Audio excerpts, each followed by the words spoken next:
Continuamos con el asunto de los parámetros fundamentales de las antenas. Vamos a ver algunos parámetros más y en base a eso vamos a continuar con nuestra clase, ¿no? Vamos a ver algunas cantidades aquí que son de interés para nosotros.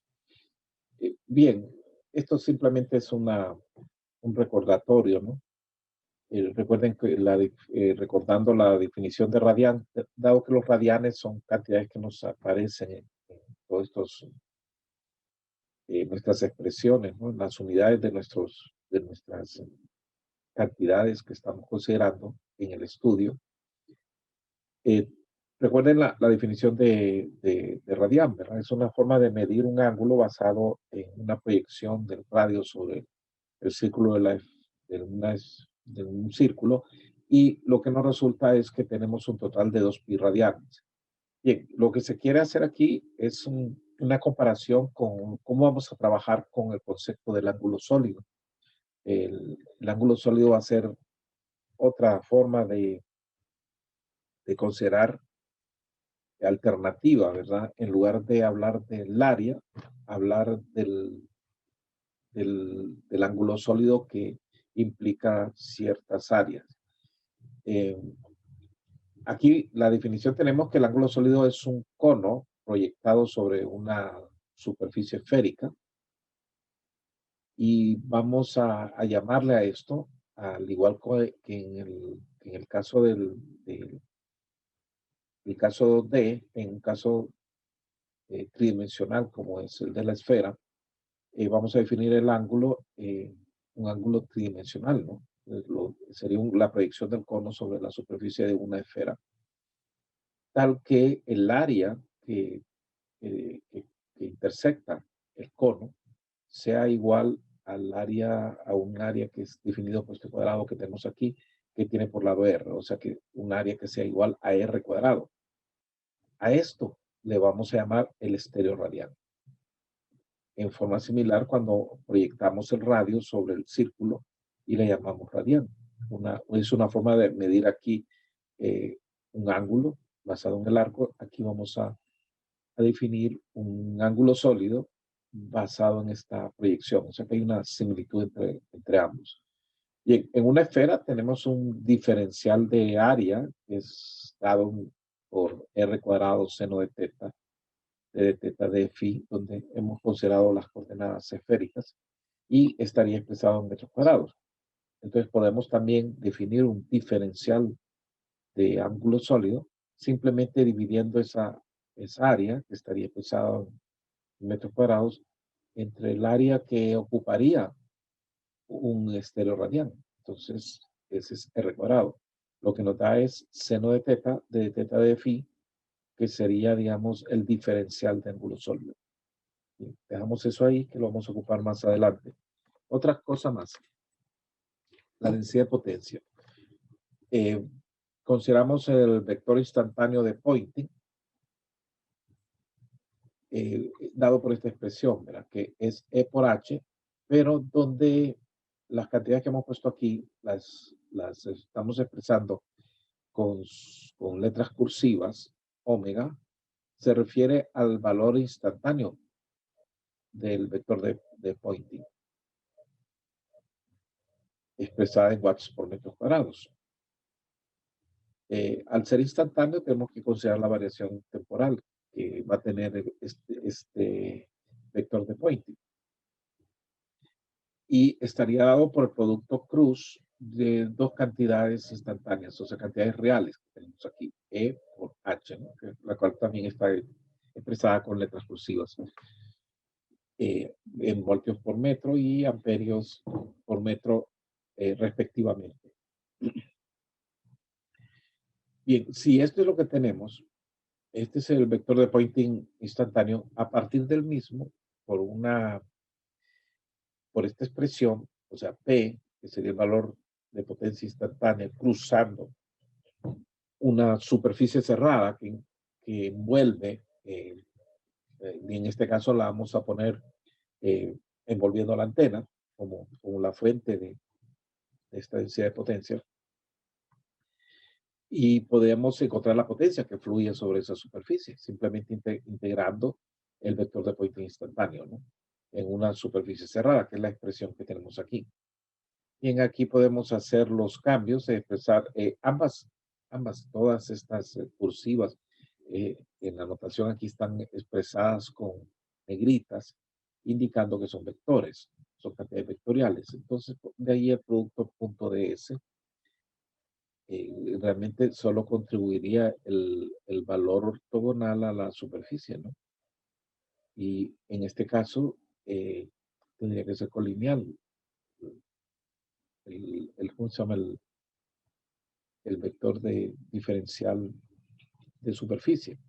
Lo podemos expresar a través de n, que sería un vector unitario perpendicular a la superficie de la esfera que estamos considerando. Vamos a considerar una esfera, aunque esto sería aplicable a cualquier tipo de superficie, siempre que sea una superficie cerrada que incluya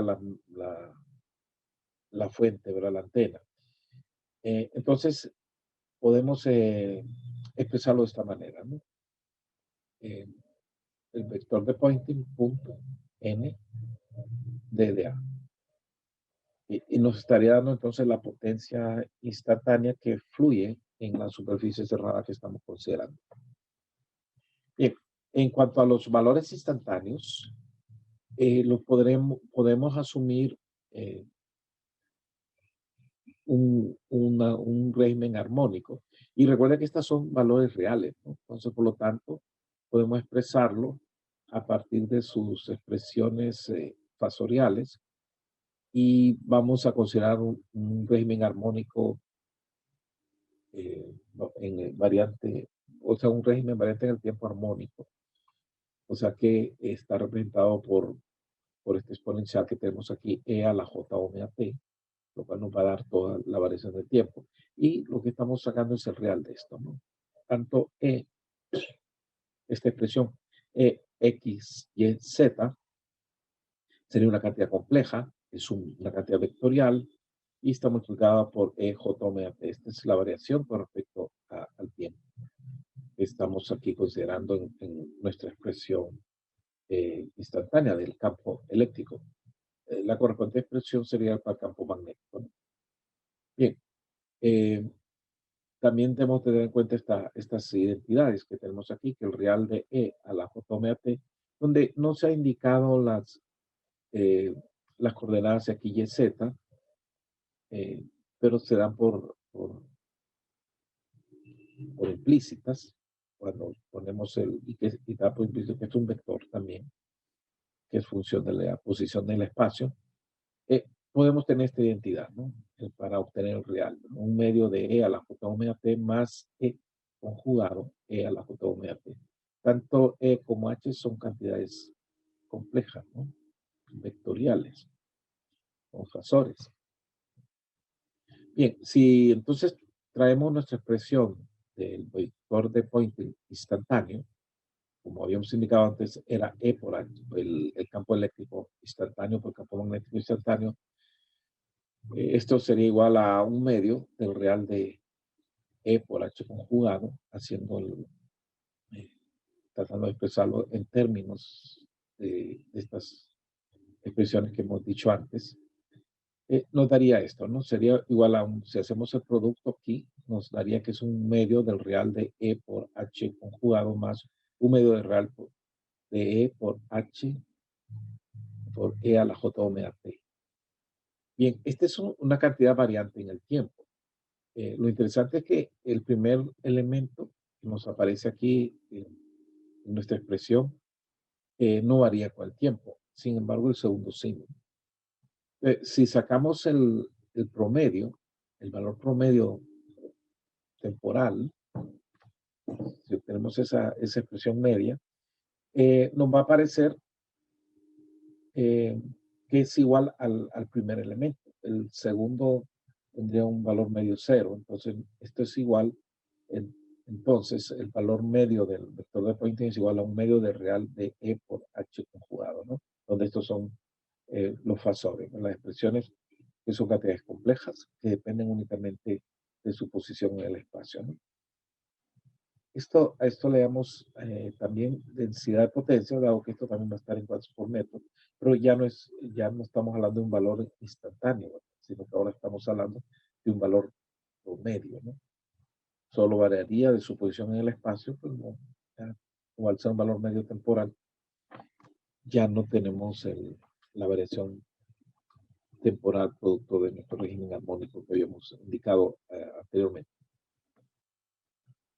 Muy bien, a partir de aquí, dado que este es un valor medio, podríamos considerar la integración. En lugar de integrar el valor instantáneo, integrar el valor medio y tendríamos la potencia media que estaría fluyendo de esta superficie cerrada. Aquí tenemos una ilustración donde nos muestra la superficie que estamos considerando. En su interior tenemos una antena que puede tener un diagrama de radiación tal como se indica aquí.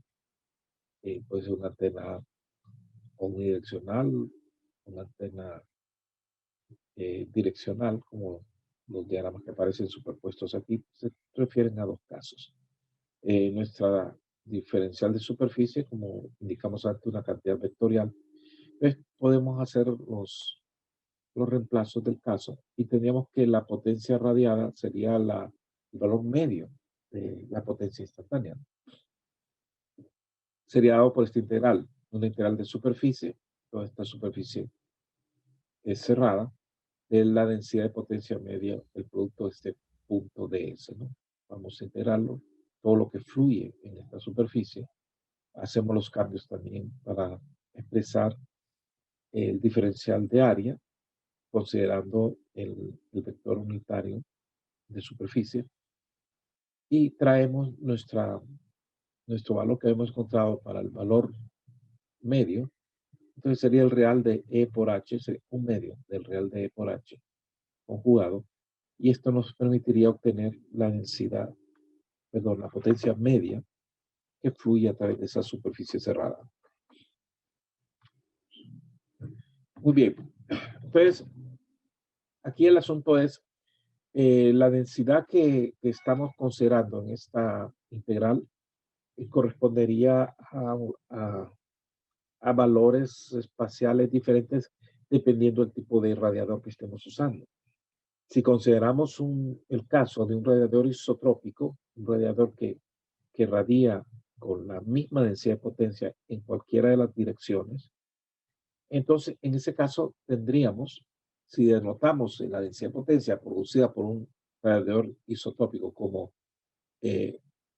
W0, que es lo que estamos viendo, es un vector que tendríamos aquí, que tendría un valor que variaría únicamente en función del tamaño de la esfera, o sea, del radio de la esfera. No variaría en términos de las coordenadas θ phi, porque nos podríamos mover sobre la esfera y dado que es un radiador isotrópico, cualquier punto que nos coloquemos de la esfera debería tener la misma valor de densidad de potencia. Bien, si hacemos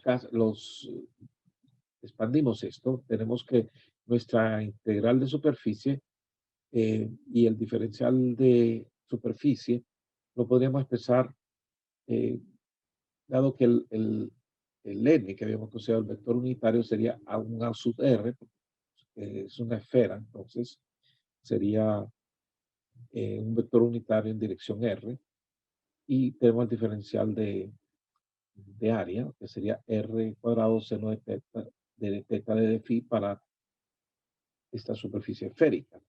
Por otro lado, la densidad de potencia sí variaría con R, o sea, según sea el tamaño de la esfera que consideremos, la densidad de potencia eh, se haría más pequeña si la esfera es, aumenta de tamaño, dado que si tendríamos una dispersión mayor de la potencia.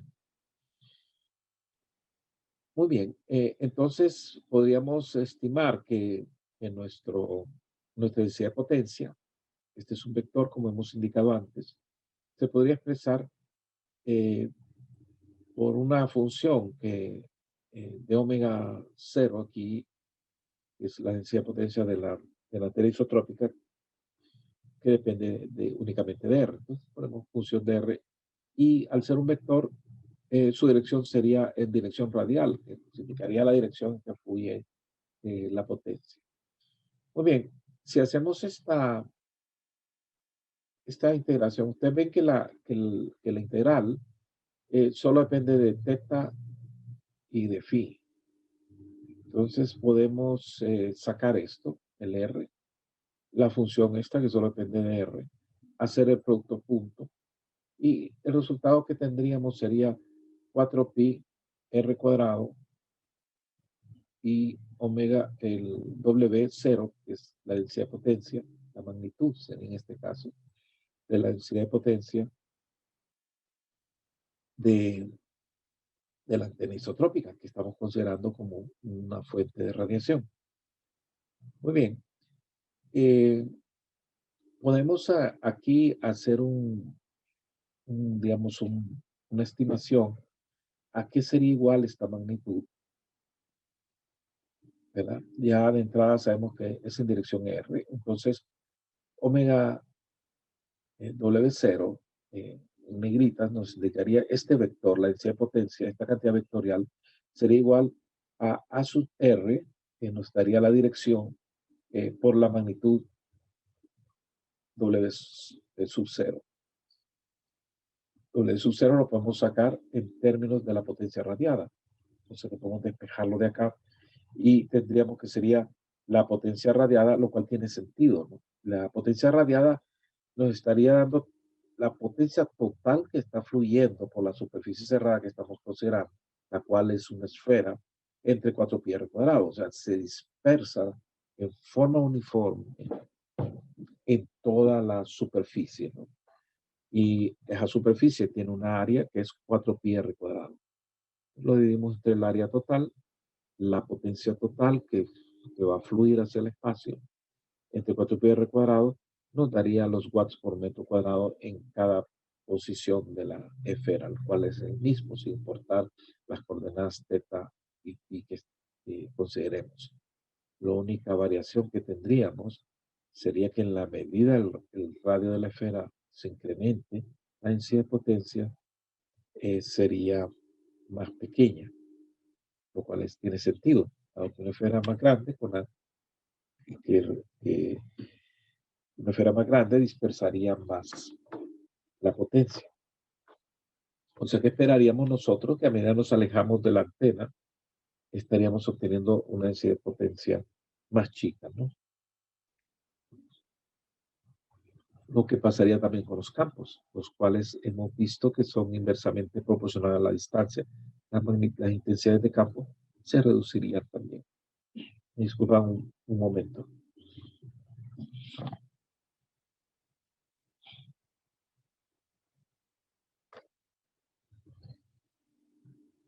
Bien, otra cantidad que definimos es la intensidad de radiación, dado que las definiciones de estos parámetros, tales como eh, la ganancia, la directividad, que vamos a considerar al evaluar una antena, son en función de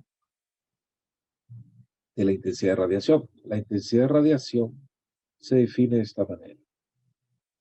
Sería R cuadrado o la densidad de potencia. Esto permite, bueno, como implicación de esto sería que nuestra intensidad de radiación estaría expresada en watts por unidad de ángulo sólido. En cambio, la densidad de potencia estaría expresada en watts por metro cuadrado. Ambas cantidades las vamos a usar en nuestros asuntos de propagación, por lo tanto es importante considerar la intensidad de radiación, la cual típicamente no, en sus cursos de electromagnetismo no se ha utilizado, más se ha referido todo a la densidad de potencia a partir de Poynter.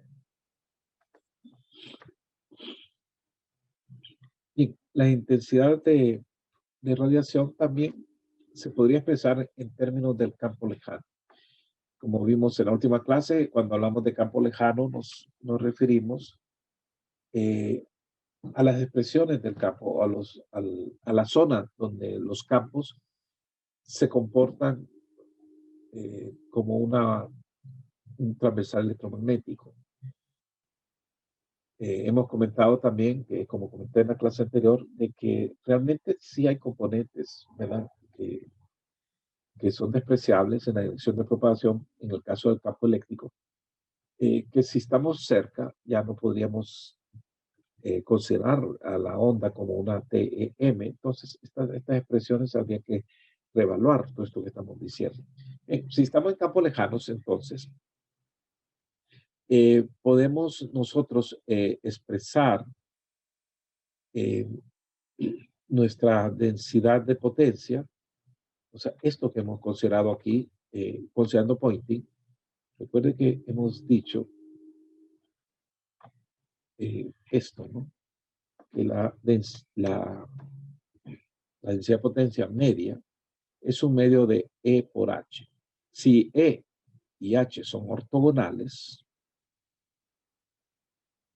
lo que nos va a resultar algo en dirección R, pero aparte de eso, en el caso de una TM, hay una relación entre la magnitud de E y la magnitud de H, que está dada por eh, la impedancia de la onda, y a la cual le hemos llamado neta, por todo lo que hemos visto del electromagnetismo, y podemos decir que esta cantidad que está aquí, para el caso de una TM, se podría expresar como un medio, ya encontrando el resultado de la magnitud del campo sobre neta. Y ese es lo que tenemos aquí, en la expresión que le estoy indicando, ¿no?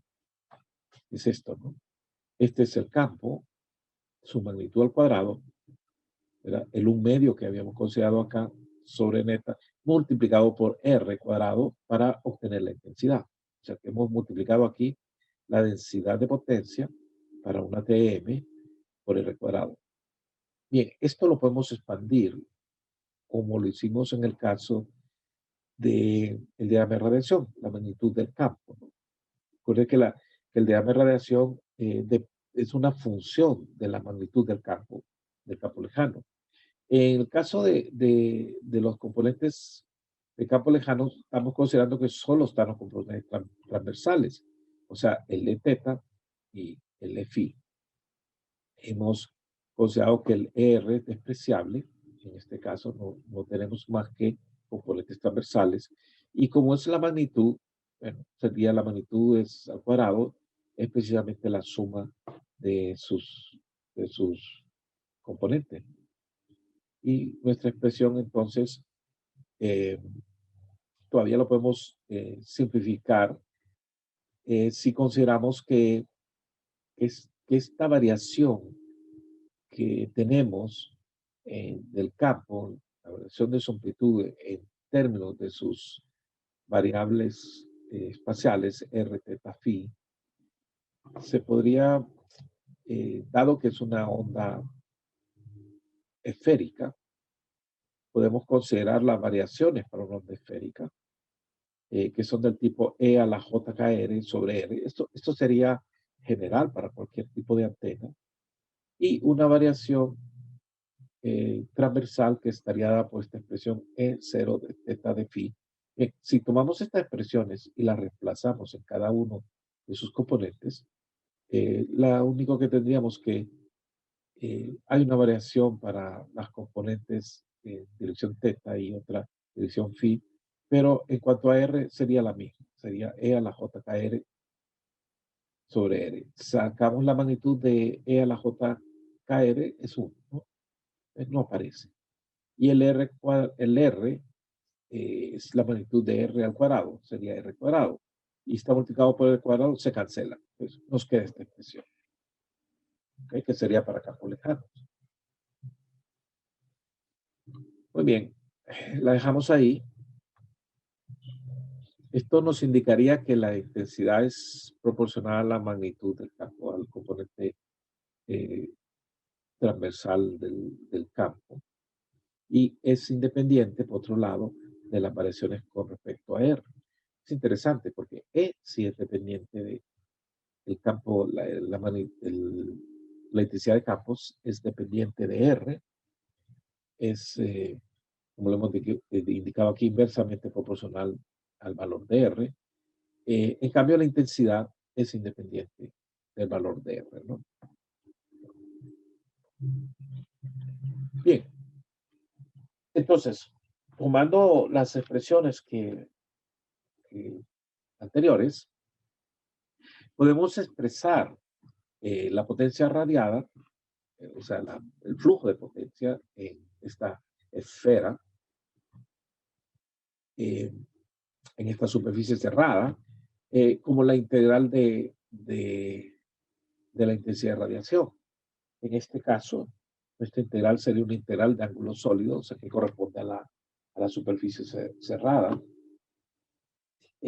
corresponde a la esfera, y podríamos entonces expandirlo y decir que es la integral de 0 a 2pi, de 0 a pi de u, el diferencial de ángulo sólido, que es este, seno de teta de teta de pi. Muy bien. Donde el diferencial de ángulo sólido, como dijimos anteriormente, es d de a sobre r cuadrado, lo cual es igual a seno de teta, seno de teta, diferencial de teta, diferencial de phi, y estaría dado en esteros radianes. Entonces, tenemos esta expresión para la potencia radiada. Bien, entonces, si consideramos una antena de tipo isotrópico y queremos encontrar la potencia radiada, en términos de la intensidad de radiación, pues podríamos hacerlo, igual que hicimos en términos de la densidad de potencia. Ahora usaríamos el término de intensidad de radiación, y la expresión sería esta, ¿no? La integral de ángulo sólido en una esfera cerrada, es lo que estaría indicándose en esta integral, en esta expresión de la integral, sería U0, el diferencial de ángulo sólido. Bien, U0, estamos diciendo que es un valor constante, único, ¿no? Independientemente de la posición que tengamos sobre la esfera, dado que estamos considerando una antena de tipo isotrópico. Entonces, no va a variar con teta y phi, es el mismo valor. Igual, al igual que ocurre con la densidad de potencia, así ocurre con la intensidad de potencia para la antena isotrópica, que es la que estamos considerando en este momento. Entonces, esto sale de la integral y solo queda la integral del ángulo sólido. En una superficie cerrada, esta integral para el ángulo sólido nos va a dar 4pi, que es el ángulo sólido de la esfera o de una superficie cerrada. Sería 4pi por U0. Entonces, al igual que hicimos con el caso de la densidad de potencia, la antena isotrópica, podemos despejarlo de acá y sería que U0 sería igual la potencia radiada, que es toda la potencia entregada por la antena al espacio y que estaría fluyendo a través de esa esfera. O sea que es, idealmente, esto es teórico, ¿verdad? Pero el concepto que se está manejando aquí es que tenemos una esfera que captura, o sea, o una esfera sobre la cual fluye toda la potencia que la, que la antena logra acoplar al espacio. Bueno, lo dimos entre 4pi, dado que es una antena de tipo isotrópico, o sea, una antena que va a distribuir esa potencia en forma uniforme, simplemente lo dimos entre el ángulo sólido total de la superficie en la cual se está distribuyendo sobre 4pi. Entonces nos daría aquí que una antena isotrópica tendría una intensidad de radiación que sería igual a U0 y sería igual a la potencia radial sobre 4pi, y esto estaría en watts por sobre estéreo radianes.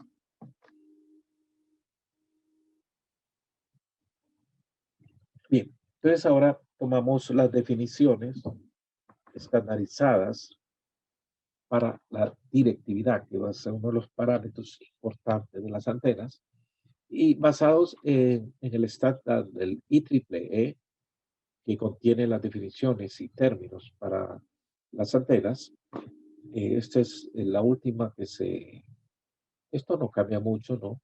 Pero en el año 83 se hicieron cambios en las definiciones que estaban previamente establecidas, que provenían del año 1973, y aquí se utiliza el término directividad, ¿verdad?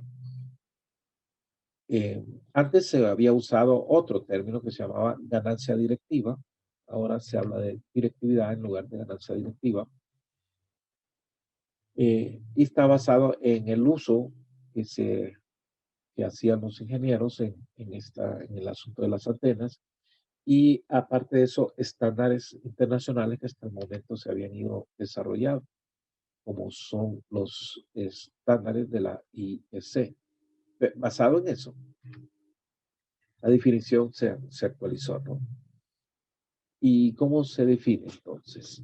La identidad se define, fíjense cómo los detalles de la definición, es la relación de la intensidad de radiación en una dirección dada de una antena, o sea, que nos colocamos en una dirección determinada, encontramos en esa dirección la intensidad de radiación que existiría y esto lo dividimos entre la intensidad de radiación promedio en todas las direcciones.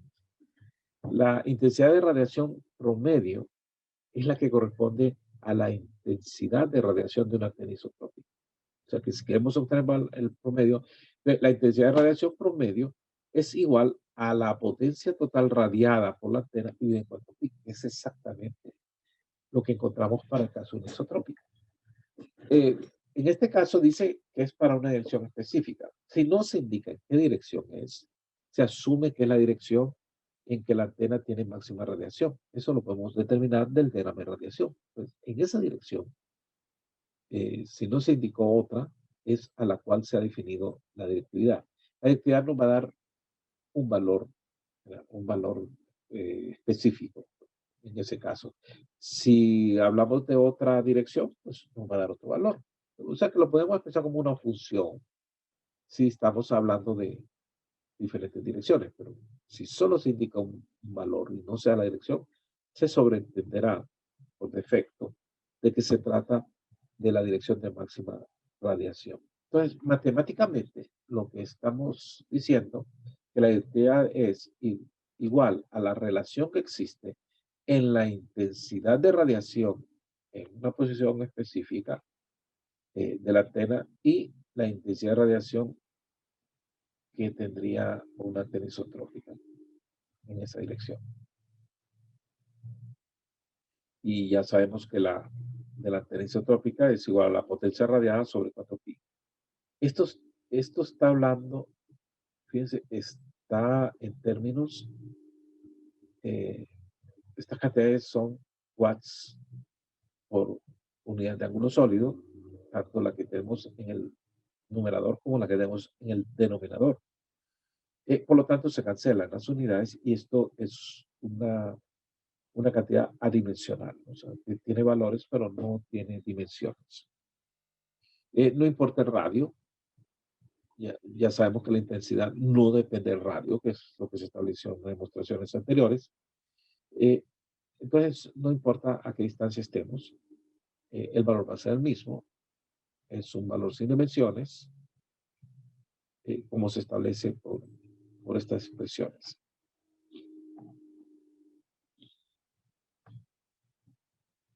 Bien, viéndolo en forma gráfica, lo que nos está permitiendo establecer la directividad es una relación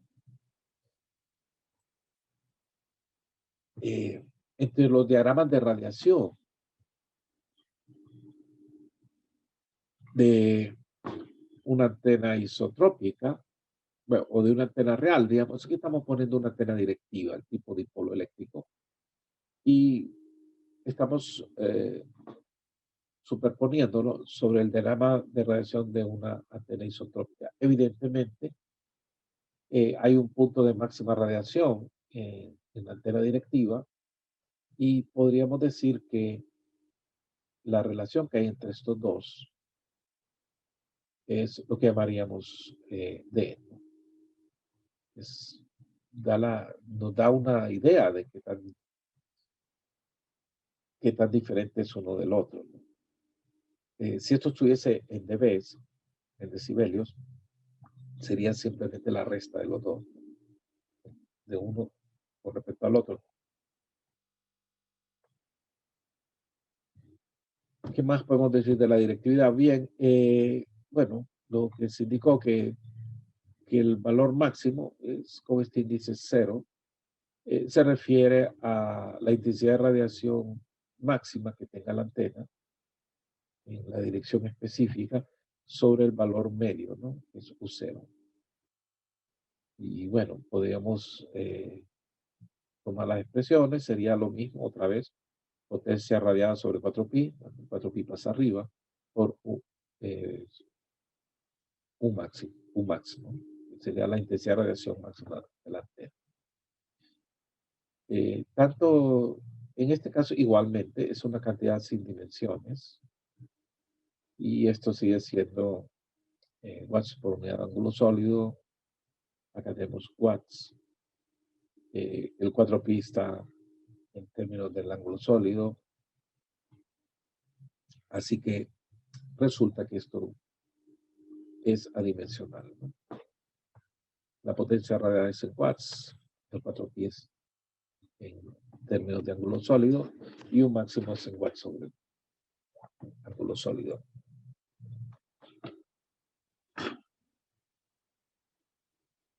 Bien, hay antenas que como estas que tienen un diagrama de radiación de este tipo, que son muy directivas. Como vimos anteriormente, una de las cantidades importantes en el caso de una antena es el diagrama de, bueno, una de las, no cantidades, sino una de los parámetros importantes son los que proporciona el diagrama de radiación. En el diagrama de radiación nosotros obtenemos el ancho del haz. Claro, realmente el gráfico del diagrama de radiación realmente es de tipo tridimensional. Y si nosotros hacemos un gráfico tridimensional, tenemos una antena que tuviese un lóbulo principal eh, dominante, ¿va? Y que los demás sean despreciables, los, los demás lóbulos, los secundarios. Uno podría eh, definir, digamos, el ancho de las en dos cortes transversales entre puntos de potencia media, como se indica aquí. Y encontraríamos que podemos definir un ángulo sólido como el producto de los dos cortes ortogonales que tengamos en el caso de esta antena directiva y encontrar un ángulo sólido. Ese ángulo sólido, digamos que es en el cual fluiría toda la potencia si pudiéramos asegurarnos que todo se radiara dentro de este ángulo sólido con la misma intensidad, ¿no? Si se pudiera, entonces, ese ángulo sólido en el cual se podría proyectar toda esta potencia, si lo radiamos con la misma intensidad, sería precisamente al ángulo que corresponde entre los puntos de 3 dB. Y podríamos estimar el ángulo en mención como el producto de los ángulos bidimensionales, que son los que haríamos en un corte, en dos cortes ortogonales, entre los puntos de 3 dB. ¿Sí? Eso es lo que tenemos diciendo. Sin importar si es simétrico o no, ¿verdad? Lo podemos estimar de esa manera. Eso nos lleva a que la directividad también, no lo vamos a demostrar aquí, pero la directividad en antenas muy directivas se podría expresar por estas expresiones aproximadas. se puede expresar como 4pi, que sería el ángulo sólido de una esfera, sobre ese ángulo que acabo de definir ahorita, el que está dado por omega sub a, que es el producto de los dos cortes de los ángulos. Esta es una expresión que podría permitirnos tener el valor de la directividad eh, producto de datos que obtengamos de nuestro diagrama de radiación, o sea, una relación entre el diagrama de radiación y la directividad. Entonces, podemos ver, bueno, si la antena es más directiva, estos ángulos van a ser más chicos, el ángulo sólido va a ser más pequeño entonces, y tendríamos que esto sería más grande. Entonces, esta es conocida como la aproximación de Krauss, ¿verdad? Donde simplemente hemos aproximado el ángulo sólido entre puntos de potencia media por el producto de los ángulos sólidos entre puntos de potencia media bidimensionales, ¿no? Y podríamos expresarlo, eso estaría en radianes, estos valores estarían en radianes, de ahí el índice R, pero también lo podemos poner en grados, haciéndole los cambios correspondientes y nos daría esta expresión, es la expresión de Krauss que podríamos usar. Esa es una aproximación. Solo sería aplicable en antenas que fueran sumamente directivas. De ahí entonces tendríamos que esas antenas que tienen un haz bastante angosto van a tener una directividad bastante grande también. Eso hay que tenerlo en cuenta. Bien, otra cosa es que es deseable, y especialmente en todos estos asuntos de propagación, es importante poder expresar esto en decibelios, ¿no? En dBs. Lo abreviamos como dBs. Bien, para poder sacar, para obtener una expresión en decibelios, hay algunas condiciones. Una que debe ser una cantidad que sea producto de relaciones de potencia. Pero tiene que ser una cantidad sin dimensiones y tiene que estar en términos de potencia. O ser derivada de expresiones o valores de la potencia. Bueno, ¿cómo lo hacemos? Por ejemplo, tenemos la potencia 1 entre la potencia 2, es una relación de potencia, o sea, puede ser una potencia de entrada, una potencia de salida de un circuito, por ejemplo. Y nos daría una relación, una potencia de salida sobre una potencia de entrada, nos daría una idea de amplificación, eso le decimos ganancia, clase de amplificador, o una idea de atenuación, si lo que sale es más pequeño. Entonces, sobre esas cantidades que son relaciones y que son sin dimensiones, es sobre lo que podemos aplicar el concepto de logaritmo. En el aula virtual hay unos apuntes que hablan de los decibelios. Es bueno estudiarlos para tener claro esto. ¿Cómo lo obtenemos? Eh, a través de la operación que es sacarle el logaritmo de base 10 a las relaciones. eh, para poder aplicar la expresión logaritmo de base 10, la cantidad sobre la cual la aplicamos tiene que ser sin dimensiones, no tiene que tener unidades. Esta que tenemos es sin dimensiones y es el resultado de una relación de, de intensidades que son watts también, watts por unidad de ángulo sólido, o se puede obtener también con una relación de densidades de potencia, en lugar de intensidades, es lo mismo. Y es una cantidad sin dimensión. Entonces, lo que hacemos es aplicarle a esto el 10, logaritmo de base 10 a una cantidad sin dimensiones. Entonces, el resultado le vamos a poner un indicador que nos diga este dBs. Es una D pequeña y una B grande. B, porque es una abreviatura, es una forma de indicar el nombre, es un apellido, ¿no? Es Bell. ¿Ves? El apellido Bell. Decibelio. Lo decimos en español, ¿verdad? Tomando esas expresiones en inglés. Entonces lo empezamos en dB. Entonces ven ¿cómo lo obtendríamos? Dado que esto es una cantidad eh, sin dimensiones y que es producto de unas relaciones de potencia, pues califica. La metemos ahí y, como se aclara aquí, sin dimensiones, le sacamos el logaritmo de base 10, lo multiplicamos por 10 y el valor sería la directividad expresada en decibelios. Lo podemos hacer para el valor máximo, sin problema, o lo podemos hacer para un valor específico que hayamos hecho, ¿no? Que hayamos estimado. No necesariamente para el máximo, sino cualquier valor. Y es como típicamente la vamos a expresar en decibelios. Bien, otro asunto que nos interesa de las antenas es su eficiencia. Bien, la eficiencia tiene que ver cómo la antena maneja la potencia.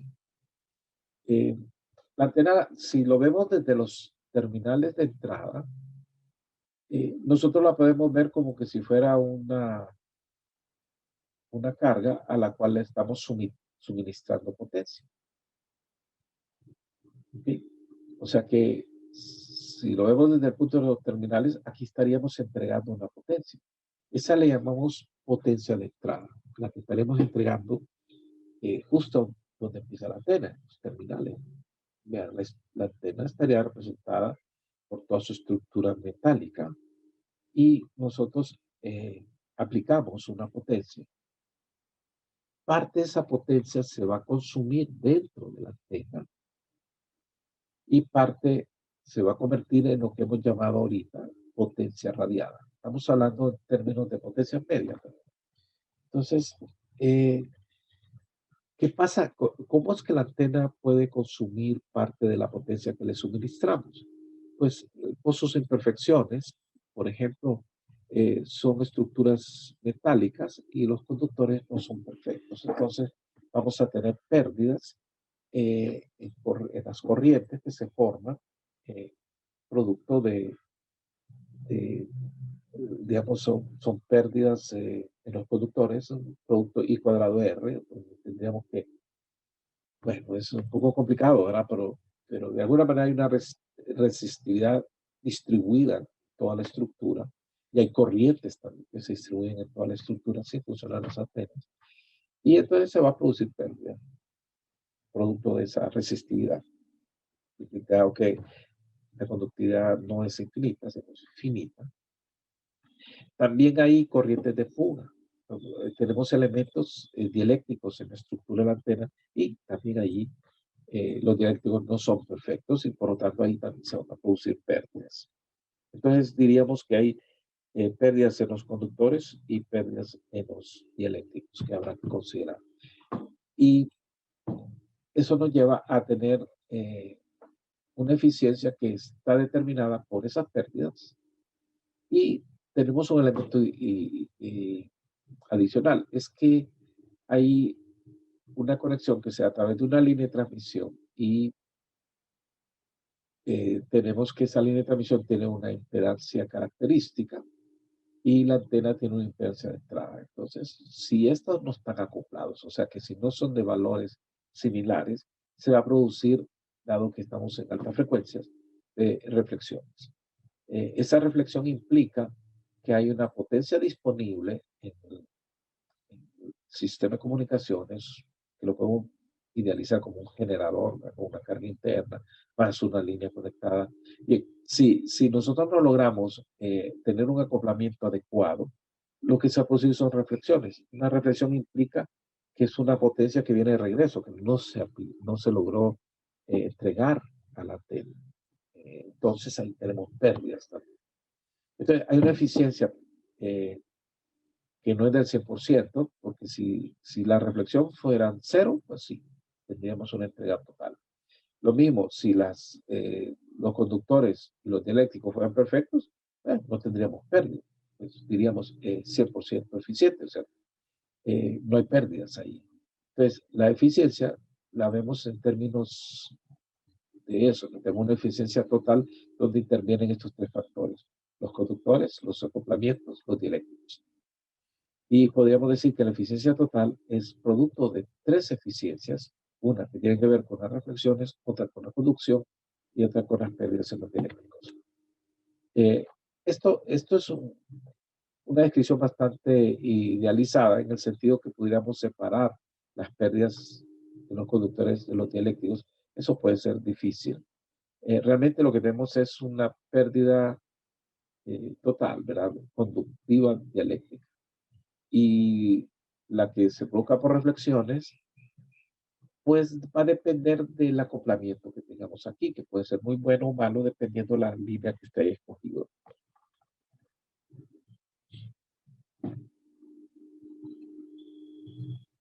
Bien, en el caso de la eficiencia por reflexión,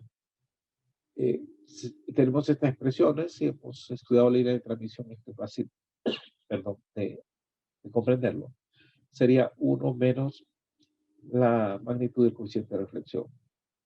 Esto nos daría, o sea que si esto es bajo, la eficiencia va a ser cercana a 1, ¿verdad? Es una eficiencia buena, es que no hay pérdidas en esto, si esto es 0, ¿no?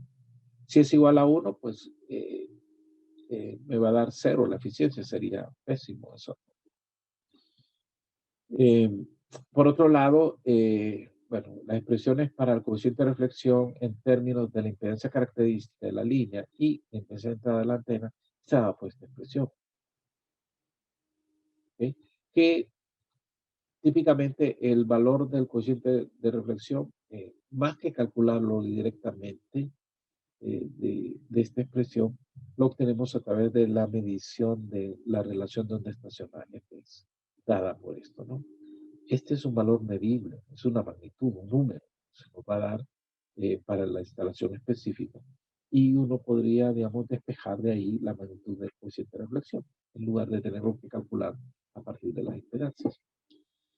Y bien, el otro tema es la eficiencia del conductor dieléctrico y el conductivo dieléctrica que le hemos indicado también que en la práctica no se pueden separar. Entonces, normalmente tenemos una eficiencia conductivo dialéctrica. ¿Sí? Es el producto de las dos. Bien, dejamos ahí lo de la eficiencia y entramos al otro parámetro que nos interesa, que es el de la ganancia. Sin embargo, el tiempo se nos ha terminado y vamos a dejar hasta aquí nuestra presentación.